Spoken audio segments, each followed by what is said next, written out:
புல் Moon sale காலை 9 மணியிலிருந்து இரவு 12 மணி வரை ஆகஸ்ட் 27 ஒரு நாள் மட்டும்.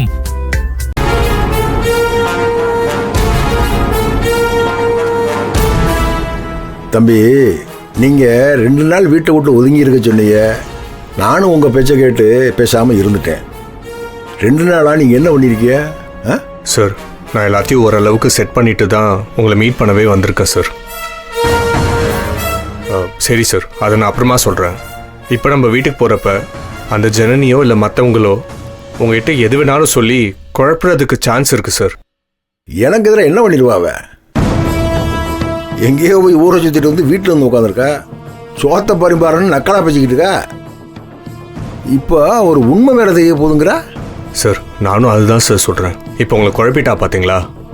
அதுதான் சார் அவன் நோக்கமே. இந்நேரம் உங்கள் வீட்டு லேடிஸும் கண்டிப்பாக பிரெயின் வாஷ் பண்ணியிருப்பா சார். அவங்க போய் அவங்க வீட்டுக்காரங்கிட்ட சொல்லி உங்கள் தம்பிங்களும் உங்களுக்கு எதிராக பேச ஆரம்பிச்சிருவாங்க. அதுக்கும் நிறைய சான்சஸ் இருக்குல்ல சார். சார், நீங்கள் எனக்கு ஃபோன் பண்ணதுமே உங்களை வீட்டை விட்டு தனியாக வர சொன்ன காரணமே இதுதான் சார். அது மட்டும் இல்லாமல் இந்த ஜனனி உங்களுக்கு எதிராக பல விஷயத்தை திசை திருப்ப பார்க்குறா சார். அதான் அவன்கிட்ட ஒன்றுமே இல்லையே தம்பி. எனக்கு எதிராக என்ன பண்ணிடுவாவ? அது எனக்கு தெரியல. ஆனால் அவ பதுங்குறா பாருங்க, அதில் தான் எனக்கு சந்தேகமே. ராமேஸ்வரம் போய் அவளால் எதுவுமே கண்டுபிடிக்க முடியல.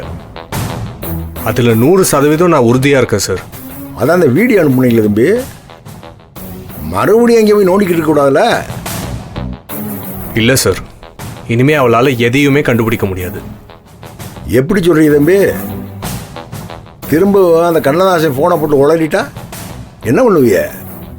சார், அது நடக்க வாய்ப்பே இல்லை சார். கண்ணதாசன் கதையை நான் முடிச்சிட்டேன் சார். என்ன தம்பி சொல்றிய? கண்ணதாசன் கதையை முடிச்சிட்டீங்களா? ஆமாம் சார், அவன் கதையை முடிச்சிட்டேன். உங்களுக்காக தான் சார். அந்த ஆள் உங்களுக்கு எதிராக ஏதோ ரகசியம் வச்சிருக்கான்னு நான் புரிஞ்சுக்கிட்டேன். அதை சொல்கிற வான்னு சொல்லி தான் ஜனனியை கூப்பிட்டுருக்கான். அவள் போகிறதுக்குள்ளே அவன் வேற எங்கேயோ போயிட்டான். இவளும் ஏமாந்து வீட்டுக்கு வந்துட்டா. ஆனால் நான் சும்மா விடுவேனா சார்? அந்த டைம் கேப்பில் ஒரு பிசர் கூட வைக்காம எல்லாத்தையும் முடிச்சிட்டேன் சார். அந்த கண்ணதாசனை ட்ரேஸ் பண்ணி பிடிச்சி நம்ம ஆளுங்களை வச்சு அவன் கதையை முடித்து கடலில் தூக்கி போட சொல்லிட்டேன். அவங்களும் முழுசாக செஞ்சு முடிச்சிட்டாங்க சார். ஆனால் சார், பிரச்சனை இப்போ அது இல்லை சார். அந்த ஜனனி தான் பிரச்சனை. அவளுக்கு அங்கே எதுவும் கிடைக்கலங்கிற கோவத்தில் பிரச்சனையை டைவர்ட் பண்ணுறதுக்கு கண்டிப்பாக ட்ரை பண்ணுவா சார். ராமேஸ்வரம் வரைக்கும் போய் ஏமாந்து திரும்பினவ சும்மா இருப்பாளா சார்? ஒட்டு மொத்தமாக வீட்டில் உள்ள லேடிஸ் எல்லாம் அவள் பக்கம் இருக்க ட்ரை பண்ணுவா சார். அவளுக்கு இருக்கிற ஒரே நோக்கம் எப்படியா இந்த ரீட்ரையல் கேஸை நடத்தி உங்களை உள்ள தள்ளணுங்கிறது மட்டும்தான். ஆனால் கண்டிப்பாக சார், கேஸ் நமக்கு எதிராக போக வாய்ப்பே இல்லை. ஸ்டில் கோர்ட்டுக்கு போகிற வரைக்கும் நம்ம பக்கம் ஸ்ட்ராங்காக இருக்கணும் சார். குறிப்பாக உங்கள் வீட்டு லேடிஸை சொல்கிறேன், கொஞ்சம் கூட அவள் பக்கம் யோசிச்சிடக்கூடாது சார். அதுக்கு நீங்கள் ஒரு நல்ல முடிவு எடுக்கணும். அதனால தான் இந்த கட்டு கட்டுறதை பற்றி சொன்னீங்கன்னு நினைக்கிறேன். ஆனால் அது இப்போது மிஸ் ஆயிடுச்சு. எதுவும் மிஸ் ஆகல தம்பி, கொஞ்சம் தள்ளி போயிருக்கு, அவ்வளோதான். வாங்க, நான் நடத்தி காட்டுறேன். வாங்க வாங்க, ஏறுங்க சார். வண்டியில் ஏறுங்க ஏறுங்க தம்பி, போகலாம். Okay sir.